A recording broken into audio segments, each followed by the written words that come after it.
Hello guys, pakita ko lang sa inyo ngayon itong issue ng aircon.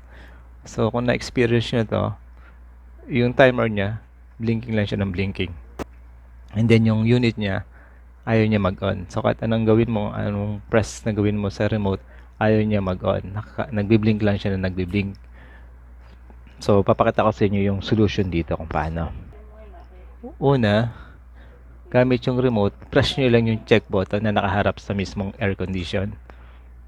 Hintayin nyo lang ng mga ilang segundo, then magbe-beep siya. And then, maglalabas siya ng error code. So, itong error code na yan. So, sa ngayon, ang error code natin is dalawang negative sign lang. So, mamaya ipapakita ko sa inyo yung ibig sabihin ng mga error code. Ito yung mga error code na to. Ito yung importante. Para kung sakaling tumawag na kayo ng technician, pwede nyo ipakita sa kanila yung error code. Para at least may idea na sila kung anong gagawin nila. After nyo makuha yung error code, i-press nyo naman ngayon yung reset button. Ito.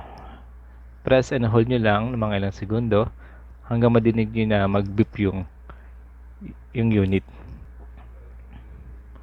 And then, ang ginagawa niya kasi, nire-reset niya yung remote o yung system. After nyo ma-reset, pwede nyo nang i-on off at makikita nyo na bubukas na yung unit.